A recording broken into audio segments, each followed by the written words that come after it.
नमस्कार साथियों, incarnation classroom में आप सभी का बहुत बहुत स्वागत है। आज की क्लास में हम चर्चा करेंगे कि यूपी डीएलएड फर्स्ट सेमेस्टर का जो संस्कृत का पेपर आएगा आपका इस 2024 में, तो इसमें कहाँ कहाँ से क्वेश्चन आएगा। और कुछ बच्चों का संस्कृत जो होता है वो नहीं पढ़े रहते हैं, तो उनका संस्कृत क्या होता है, वीक होता है।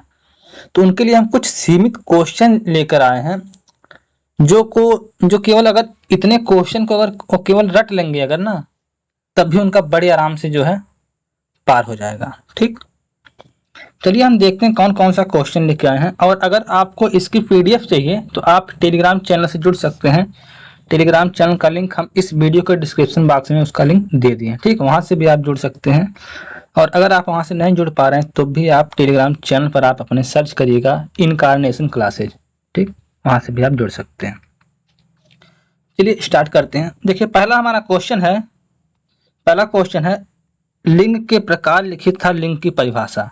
यानी कि लिंग के बारे में पूछा है, यानी कि जैसे आपका कितने लिंग होते हैं आपके संस्कृत में, 3 होते हैं। कौन से, एक सेकंड हम ये वाला पेन ले लेते हैं। आपके टोटल कितने लिंग होते हैं, 3 लिंग होते हैं। ठीक, स्त्रीलिंग, पुल्लिंग लिंग, नपुंसक लिंग, ये 3 लिंग होते हैं। अगर आप वहीं हिंदी में जाएंगे तो आपका केवल हिंदी में आपका 2 मिलेगा और संस्कृत में आपका 3 मिलेगा। ठीक, उन तीनों के बारे में परिभाषा और उसके अंतर्गत क्या क्या आता है। ठीक, हमने इस पर ही वीडियो अच्छे से बना दिया, पूरा मैराथन क्लास, उसको आप जाके अच्छे से देख लीजिएगा। उसमें हम सारा कुछ कवर कर दिए। ठीक, इसका पीडीएफ भी हम डाल दिए, तो वहां से भी आप रिविजन कर लीजिएगा। ठीक, एक क्वेश्चन यहाँ से, यानी कि ये वाला एक क्वेश्चन 100% आएगा। ठीक, एकदम 100% लिख कर ले लीजिए। अगर ये क्वेश्चन नहीं आया तो आप हमें कमेंट बॉक्स में आके जो है तब पेपर देने के बाद बोलिएगा कि सर आपने बताया था पेपर ये नहीं आया। ठीक, चलिए अगला क्वेश्चन है 5 फल, 5 पशु, 5 पक्षी, 5 अन्न के नाम। यानी कि आप लोग 5 फल, पशु, पक्षी, अनाजों के नाम ये आप लोग रट के जाना बिल्कुल। ये भी आपका बिल्कुल एकदम 100% आएगा। ठीक, 100%। अगर आप 5 फल का नाम या 6 7 फल का नाम, पशु का नाम, पक्षी का नाम अगर आप लोग रट के जाएंगे तो आपका 1 नंबर फिर यहाँ से हो गया। यानी कि 1 नंबर ये, 1 नंबर ये। अगर ये आपका लघु उत्तरीय में पूछा तो आपका 2 नंबर ये, फिर 1 नंबर ये। यानी कि जहां भी मतलब पूछेगा उसी हिसाब से उसका नंबर हो जाएगा। ठीक, 2 क्वेश्चन इधर बना। इसके बाद तीसरा बनता है आपका विभक्ति वचन। आपको विभक्ति ऑब्जेक्टिव में दे देगा कि यह निम्न में से कौन सी विभक्ति का है, कौन से वचन का है। तो आप लोग बालक का एक याद कर लीजिएगा, एक रमा का याद कर लीजिएगा, एक गुरु का याद कर लीजिएगा। इन तीनों में से ही कोई ना कोई आपका विभक्ति वचन फंस जाएगा। अब आप कहेंगे अगर मान लीजिए कोई बालक की जगह राम का पूछ लिया तो, तब भी तो जैसे बालक का रूप चलता है वैसे ही तो राम का रूप चलेगा ना, कि कोई अलग चलेगा। तो आप कहेंगे नहीं वैसे ही चलेगा। तो उसी हिसाब से रमा का भी है, उसी हिसाब से जो स्त्रीलिंग का जितना भी रूप रहेगा इस हिसाब से चलेगा। ठीक, फिर गुरु का भी कुछ ऐसे ही होता है, गुरु का भी याद कर लीजिएगा। तो यानी इतने से आपका क्या हो जाएगा, काम बन जाएगा। ठीक, और सबसे ज्यादा पूछा क्या जाता है आपका, पूछा था षष्ठी विभक्ति बहुवचन का, जिसमें जैसे अगर राम का हुआ तो रामा नाम हो जाएगा, बालक का हुआ तो बाल का नाम हो जाएगा, और सप्तमी विभक्ति बहुवचन में बालकेशु हो जाएगा, रामेशु हो जाएगा। तो ये क्या हो जाएगा, तो ये सब कुछ ऐसे जो विभक्ति वचन है ये बिल्कुल एकदम कन्फर्म है, यहाँ से सबसे ज्यादा क्वेश्चन बनते हैं। ठीक, चलिए आगे बढ़े बाबू। चलिए, ये केवल हम इसलिए उन लोगों को बता रहे हैं कि इतना कहने का मतलब पूरा आना ही आना। ठीक, अब आ जाइए लकार पर। लकार की बात करते हैं। देखिए लकार आपका कितना होता है, तो वैसे होने को तो 10 होता है, लेकिन आपके सिलेबस में केवल 5 ही है। तो आप लोग कितना बोलिएगा कि लकार 5 होते हैं। कौन कौन से, लट लकार, लंग लकार, लिट लकार, लोट लकार, बिजलिंग लकार, यानी कि 5 लकार होते हैं। लेकिन आप लोगों को केवल याद करना है 3 लकार। हालांकि ऐसा नहीं है केवल इसी में से पूछेगा, हो सकता है आपका बिजलिंग लकार भी पूछ ले, लेकिन बिजलिंग लकार में पूछेगा क्या, जैसे कोई वाक्य दे देगा, जैसे पूछ लेगा कि वह जाएगा या कुछ नहीं चाहिए के अर्थ में, जैसे कुछ पूछेगा कि उसे ये करना चाहिए, ये वो करना चाहिए, तो यानी कि ये बिजलिंग लकार में तब आपका जाएगा। ठीक, जैसे ट्रांसलेशन में पूछ सकता है, तो लेकिन सबसे ज़्यादा महत्वपूर्ण आपका तभी बनता है आपका ये लट लकार, लंग लकार और लिट लकार। इसमें से कोई भी आपका जो है लकार पूछ लेगा कि देकर कि यह किस लकार में आता है, यानी कि यह लट लकार में आता है। और लट लकार के बाद इसमें यह भी पूछ सकता है किस विभक्ति में आता है, किस वचन में आता है ये, ठीक। जैसे आपका पठामी आ गया मान लीजिए एग्जाम्पल में, तो पूछेगा निम्न में से किस विभक्ति वचन का है, तो आप क्या करिएगा, आप कैसे बताइएगा, पूछ लेगा किस लकार में है, तब आप बताएंगे ना ये लट लकार का है, बहुवचन का है, उत्तम पुरुष का है, ऐसे मतलब बताएंगे आप जो भी उसका रहेगा, ठीक। बात समझ में आई। इसके बाद आपको कौन कौन सा रूप याद करना है, जैसे देखिए गम धातु रूप है, दा धातु का है, पट धातु का है। इतना तो एकदम कन्फर्म है कि इसको याद कर लीजिएगा इस तीनों काल में, ठीक। कौन से, इस तीनों काल में। हमने इसका जो है शायद दा धातु का हमने नहीं जो है बनाया है, लेकिन पट धातु का और गम धातु का इस दोनों को हमने बनवा दिया, यानी करा दिया है, ठीक, मैराथन वाली क्लास में, वहाँ से आप कर लीजिएगा, ठीक। चलिए अब अगला है आपका धातु की परिभाषा भी आपका पूछ लेता है। धातु की परिभाषा क्या होती है, क्रियाओं को मूल रूप को धातु कहते हैं, ठीक। चलिए अब आके आता है आपका सूक्ति। सूक्ति आपका और श्लोक ये दोनों आपके पेपर में आना ही आना है। तो हमने देखिए यहाँ पे 3 सूक्त ले लिया है और 2 श्लोक ले लिया है। इन दोनों श्लोक को जो अच्छे से याद कर लीजिएगा, इस सूक्त को अच्छे से याद कर लीजिएगा, ठीक।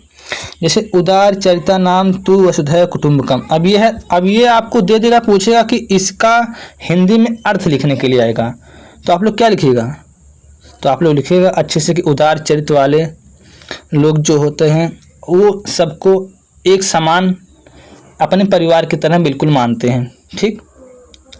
अब अगला है संतोष परम सुखम या संतोषम परम सुखम, यानी संतोष ही सबसे बड़ा क्या होता है, सुख होता है, या सबसे परम सुख होता है। जिसके पास संतोष नहीं है उसके पास सुख नहीं है, ठीक।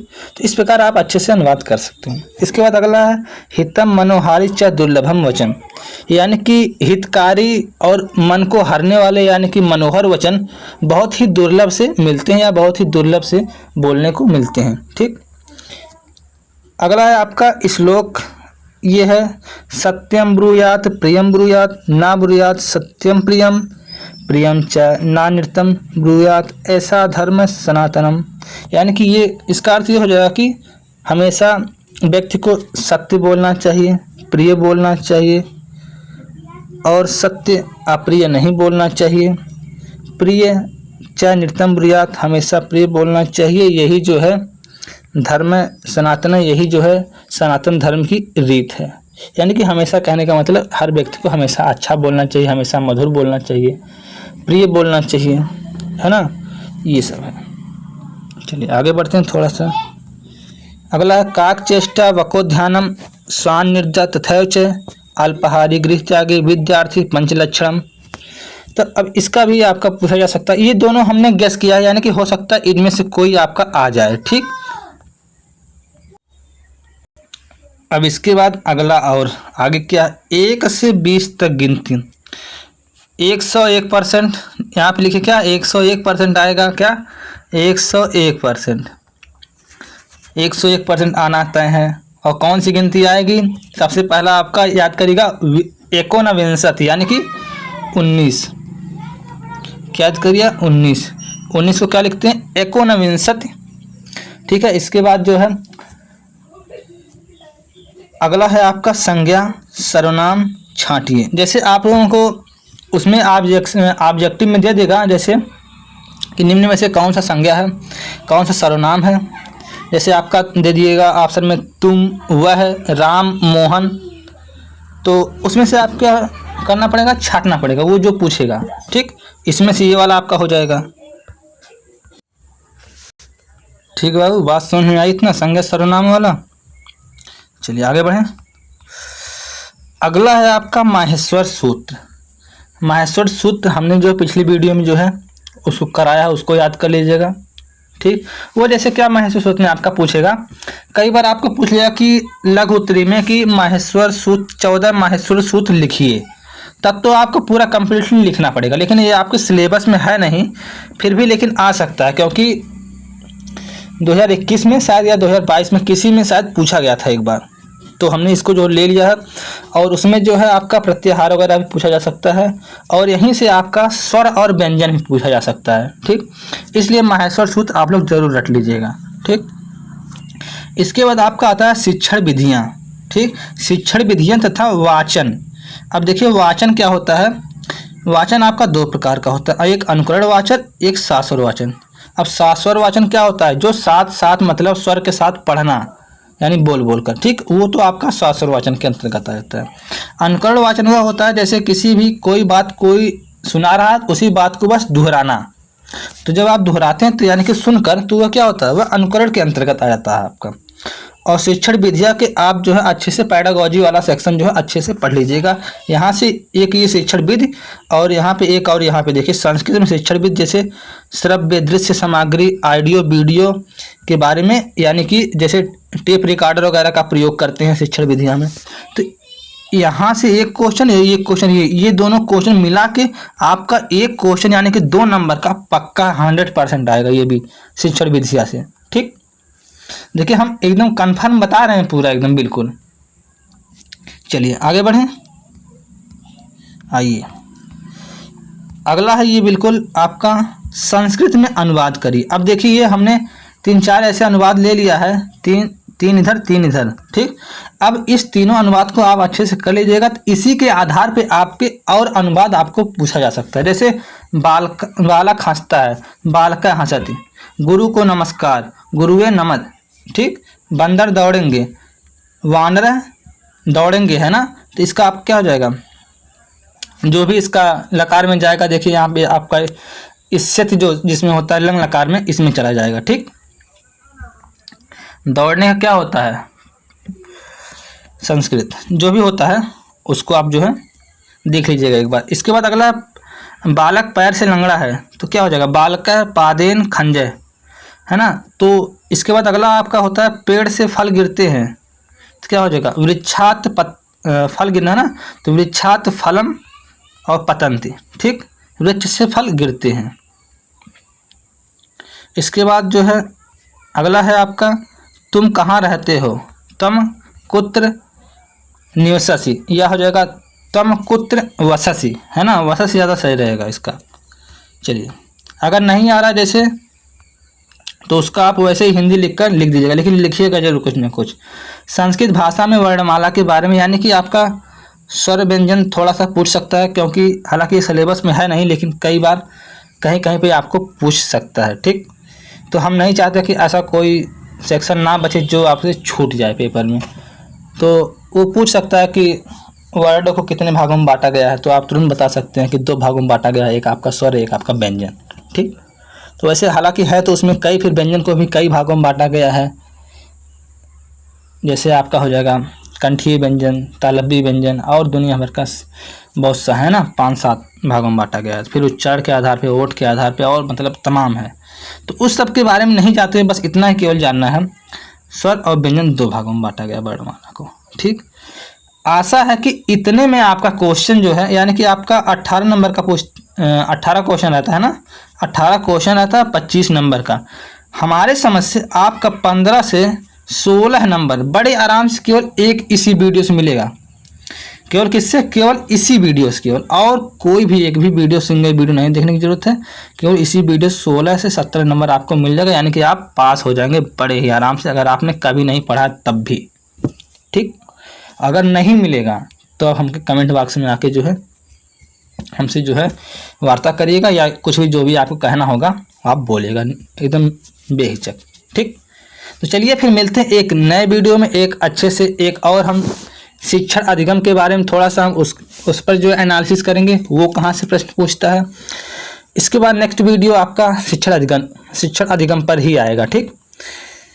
तो ऐसे से करके हम एनालिसिस करके आपका मोस्ट एक्सपेक्टेड क्वेश्चन जो है हम सारा कुछ आपको लेते आ रहे हैं।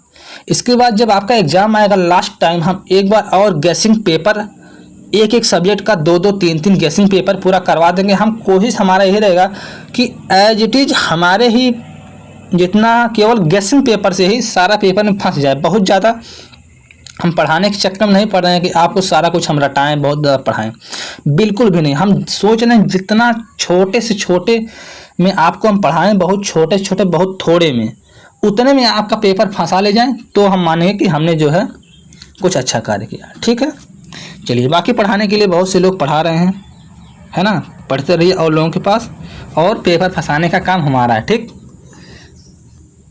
पेपर मैं फंसा दूंगा, बाकी जो है लोग पढ़ा रहे हैं वहाँ से आप लोग ज्ञान अर्जित करते रहिए। ठीक, तो चलिए मिलते हैं आपसे फिर एक नए वीडियो में। Thank you, bye bye, take care.